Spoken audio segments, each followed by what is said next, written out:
Ogunade, and I'm from Ogotu Ekiti, a small farming village in the southwest of Nigeria. And I believe I started telling my parents I wanted to be an electrical engineer when I was 8 years old. I had an uncle who was one, and I just wanted to be like him. Even though I didn't know, what it meant to be an electrical engineer at the time, it turned out to be a dream come true, and that's thanks to some great teachers that I've had in the course of my education. I remember late Mrs. Undefo, who taught me extra lessons in additional maths in high school, and I also think of Dr. Igor right now, who was my major professor at the University of Idaho, and who imparted so much knowledge in me, but has also become a friend, over the past couple of years.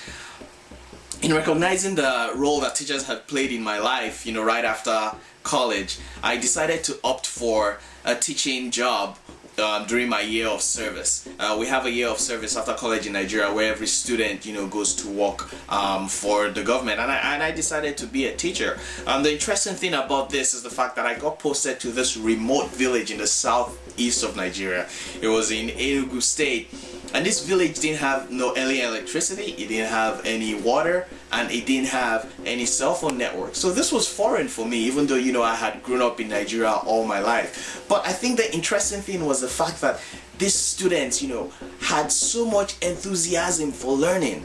And, it just filled the desire in me to be that person for somebody else. And, after my teaching job and when I started my master's, I did seek out other opportunities to be a mentor for somebody else, or to be influential, to help somebody to achieve the person's goals. I think one relationship that really does stand out in my mentorship relationship so far is that I have with Henry Igbo. Henry was an underclassman during my undergrad years at the Obafemi Awolowo University, and I encouraged him to study for a master's after his bachelor's.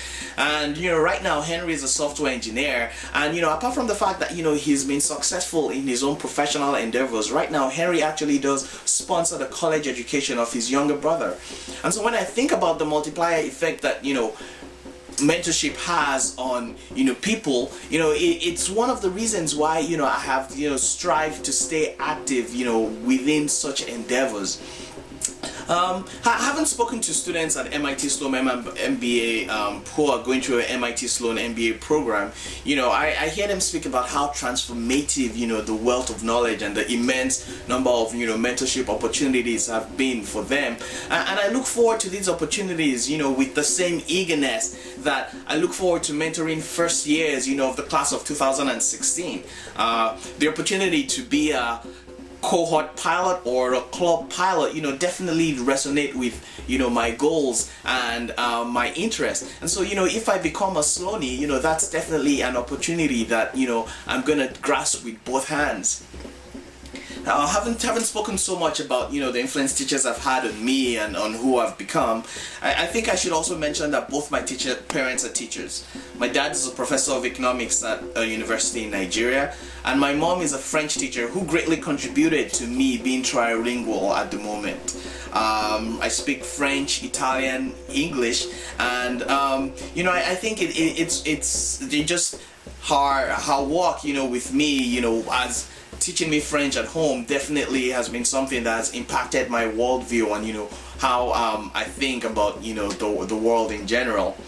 So on that note, I think I've been able to introduce you a little bit more to who Gbenga is, and I have to say merci beaucoup pour votre temps. That's thanks a lot in French.